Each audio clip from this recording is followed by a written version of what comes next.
Hola, nos encontramos en Salud Mental Cancún y me encuentro con mis compañeras, las psicólogas Juliana, Belinda, Alejandra, Sofía y yo soy la psicóloga Cintia Flores y vamos a hablar sobre las heridas emocionales en la infancia, rechazo y humillación. Claro, bueno, yo creo que estas heridas son de las más dañinas, ¿no?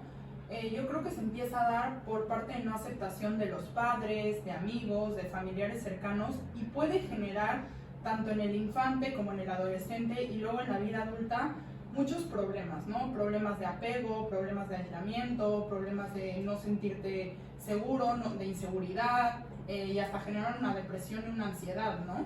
Y esta parte del rechazo, que cuando el infante da una opinión o expresa sus emociones y el padre en este caso bloquea y no da prioridad o no le da la oportunidad, esto crea más adelante un adulto que se le haga muy complicado tomar decisiones porque siempre está buscando aprobación de otra persona por miedo al rechazo que quizás en algún momento de la infancia vivió. Claro, va a considerar que todo lo que va a pensar o proponer siempre va a estar mal, ¿no? ¿Por qué? Porque lógicamente, pues si desde la infancia en la que las personas son las que por ende tienen que cuidarte, protegerte, son las que siempre desacreditaban todo, entonces una persona que puede ser un amigo o pareja, pues obviamente también va a pensar, si lo pensaban mis papás o lo hacían mis papás, pues lógicamente lo va a hacer mi pareja, ¿no? Que no hay un lazo sanguíneo, entonces pues lógicamente es lo que los lleva a que siempre, como mencionabas, exista esa necesidad de que las personas aprueben y pasa mucho que llegan a un grado en el que no solamente buscan como comentárselos o preguntárselos a uno solo, sino a veces se lo pregunto a un amigo, luego a una amiga, y estos tienen que estar en común, porque si quizá ha pasado en consulta que si 2, 3 amigos dicen que sí, pero otro amigo dice que no o dice algo contrario, entra en un conflicto mayor y entonces lógicamente pues eso genera frustración en la persona de ver que unos dicen una cosa o lo aprueban y otros no, entonces sí se conflictúa aún más el menor. Sí, y en la parte personal también yo creo que se crea un conflicto grande porque empezamos con el rechazo propio, ¿no? Y es que estoy a lo mejor subida de peso, pero me siento subida de peso, pero tengo o necesito la aprobación de los demás de que no estoy así. Entonces a veces también empieza este rechazo personal, pero viene desde casa, ¿no? Exacto, de comentarios, por ejemplo, no te vistas así, vístete así, pero resulta que ya el infante tiene autoridad propia, decisión propia para decir, oye, yo me quiero vestir de verde, pero el papá le dice, no, no te vistas de verde porque a mí no me gusta. Entonces desde ahí se empieza a crear ese rechazo personal y la aprobación, la necesidad de aprobación. Sí, fíjate cómo ahorita lo que mencionas, ¿no? Es tan importante el cómo retumban las palabras de los padres en los niños, ¿no? ¿Por qué? Porque el niño evidentemente lo que busca justo en la infancia es esta parte del amor, ¿no? Esta protección, este cariño por parte del padre. Entonces, imagínate si tú tienes a un padre, una madre, la cual siempre está desvalorizando todo lo que tú estás haciendo, obviamente el menor al ir creciendo va a empezar a crecer con estas dudas, ¿no? Esta parte, esta inseguridad de que lo que está haciendo realmente es correcto. Y entonces, ¿qué pasa? Que en muchas ocasiones de forma inconsciente siempre estás buscando esta aprobación, porque crees que tú no eres suficiente en tus acciones o en lo que tú das o en lo que tú haces, ¿no? Y hablamos aquí un poquito acerca del amor propio que también puede llegar a tener una persona consigo, ¿no? Porque al final de cuentas, si lo que yo estoy haciendo no es suficiente para las personas, por supuesto que no va a ser suficiente para mí, ¿no? Entonces aquí es también el poder aprobar tú mismo lo que tú haces sin la necesidad de poder buscar la aprobación de las otras personas. Yo creo que esto es muy importante, ¿no? Porque hay veces que hablamos con los padres de familia y la importancia de las palabras y del mensaje. No es que no podamos poner límites en nuestros hijos, en nuestros adolescentes, que es súper importante, o que haya una consecuencia ante situaciones que no están correctas. Simplemente es cuidar, ¿no? Cuidar esta parte del rechazo, de estas heridas de la infancia, de la humillación, porque genera estas inseguridades de las que estamos hablando. Y obviamente aquí es la importancia de acudir con un profesional de la salud mental para, si identificamos que pasamos por estas situaciones, poder trabajarlo en terapia y poder volver a encontrar el amor propio y el autoconocimiento y la independencia y no generar estas estas inseguridades posteriormente y seguirlas en tu vida, ¿no? También yo creo que es importante mencionar que hay veces que los niños, cuando invalidan sus emociones o se sienten humillados o rechazados, sobre todo en su núcleo familiar, que es como lo más importante, o hasta en la escuela o con sus propios amigos, pues empieza a generar también dependencia, ¿no? Y por ejemplo en infantes vemos mucho el objeto transicional, ¿no? Y el objeto de seguridad, que puede ser desde un peluche hasta una almohadita, hasta otros tipos de objetos, ¿no? Entonces yo creo que vuelvo a reiterar la importancia de siempre acudir con un profesional de la salud mental. Y a veces los papás cómo lo hacen inconscientemente, ¿no? Es algo que luego le digo a los papás, porque puedes estar humillando inconscientemente a tu hijo, y ya lo hemos hablado anteriormente, con bromas, ¿no? O sea, el estar como bromeando, a veces dice el papá, pero es que yo le digo de broma, ¿no?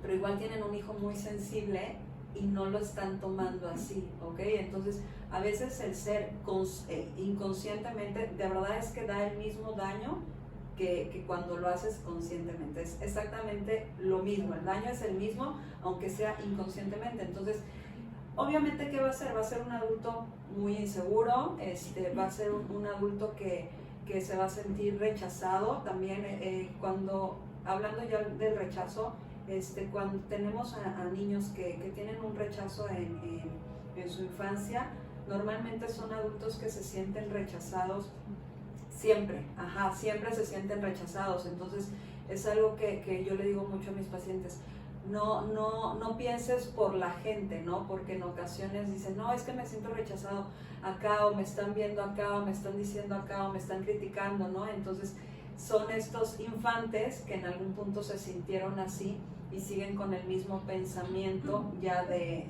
adultos, ¿no? Y entonces ahí es cuando a mí, como psicóloga, nos toca decir, no, estás pensando por la gente, es un sentimiento que traes una herida de la infancia, ¿no? Claro. Fíjate que justo lo que mencionabas, siempre los padres tienen que tener en cuenta que una cosa es lo que ellos expresan y cómo lo expresan y lo que para ellos significa, y lo que significa o cómo le intercepta a mi hijo. Como justo decías, para mí es una broma, yo me río. El hecho de que mi hijo también de cierta manera se ría no implica que es gracioso para él. Ahí implica que también de cierta manera papás no conocemos a nuestros hijos, o no nos dan, no es que no los conozcamos, sino que no nos damos la oportunidad, lo que siempre hemos dicho en muchos videos, de la comunicación. Porque mi hijo no se siente cómodo, no se siente seguro de acercarse a mí y decirme, mamá, fíjate, o papá, cuando me llamas gordito, cuando me llamas flaquito, cuando me dices tontito, cuando me dices que no puedo, cuando me dices que no me gusta, no me agrada, me hace sentir mal. ¿Por qué? Porque consideran que los van a regañar, o porque dicen, bueno, le causa gracia a mi mamá y yo la veo bien, entonces por eso no les digo. Entonces, la importancia de que nosotros también como padres veamos si realmente la manera en la que yo utilizo esas palabras, más que risa o broma, genera un impacto negativo en nuestros hijos. Y eso creo que es una de las características que muchos de niños y también hasta adolescentes llegan y dicen, ¿se lo has platicado a tu mamá, a tu papá? No, ¿por qué? Pues justamente por esas razones. Y quizá a veces llevan años utilizando esas palabras, es lo peor de todo, ¿no? Y nunca se han dado con esa oportunidad de poder expresar ellos y decir que no me gusta, que no me agrada. Y al final, si es algo con respecto a alguna característica física, llevan muchos años. ¿Qué es lo que buscan entonces? Poder cambiarla. Si quizás siempre me dijeron que me veía llenito o muy flaquito o que era tontito, entonces me esfuerzo de más en estudiar, pero lo hacemos, no es que sea malo, pero lo hacemos o lo hacen de una manera que ya no es la adecuada, o busco bajar de peso o busco cambiar eso que en broma mi mamá o mi papá me decían. Entonces es cuando llegan a adoptar situaciones en las que ya no es sano hacer ese cambio. En vez de quizá llevar una sana o adecuada alimentación, quizás cuando empiezo a tener un conflicto con la comida. ¿Por qué? Porque lleva años quizás haciéndome la misma broma, o si quizá era primero entre el núcleo de papá, mamá, hermanos, ahora vemos que se extendió a primos, a tíos. Entonces siempre es importante poder parar e identificar si realmente este tipo de palabras perjudican y no es solamente en broma. Siempre les digo, papás, no es que los juzguemos o critiquemos o decir que están haciendo mal o están manejando mal las palabras, no. Es más que nada el que podamos darnos la oportunidad de escuchar a nuestros hijos, de saber cómo se sienten con ello y lógicamente, bueno, de seguir trabajando en la comunicación, que eso siempre va a ser vital, tanto con niños, adolescentes y nuestros hijos adultos también. Y esta parte de la congruencia, y creo que ya lo he dicho en varios videos, los infantes aprenden por observación.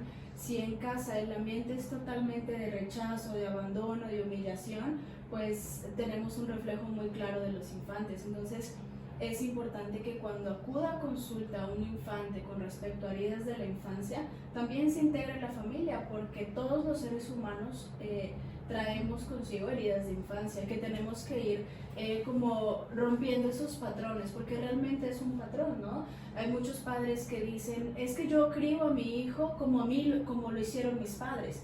Entonces es una herida de la infancia que se convierte en un patrón que se tiene que cortar, porque entonces es como una cadenita, ¿no? Y la idea es que se empiecen a crear seres humanos funcionales con heridas de la infancia que sean fáciles de sanar, ¿me explico? Y que así pues puedan tener mejores resultados de vida. Claro, y bueno, esta parte, ¿no? De que si es un adulto, un adolescente, un infante, también la importancia de identificar en qué situaciones sucedieron, para identificar los pensamientos, qué sentimiento y emoción generó y por qué estoy actuando así, ¿no? Que es la parte de, bueno, es que invalidaban mis emociones o me humillaban o desaprobaban, entonces generó en mí toda esta inseguridad y todo este tema que traigo después, ¿no? Para eso es la importancia de poder trabajarlo en terapia y de acudir, ¿no? Sí, bueno, entonces a todas las personas que nos vieron el video de hoy, muchas gracias. Recuerden que el primer paso de amor propio es acudir a terapia y sanar todas esas heridas de la infancia para ser más funcionales. Fue un placer tenerlos el día de hoy en este video y nos vemos en el próximo. Adiós.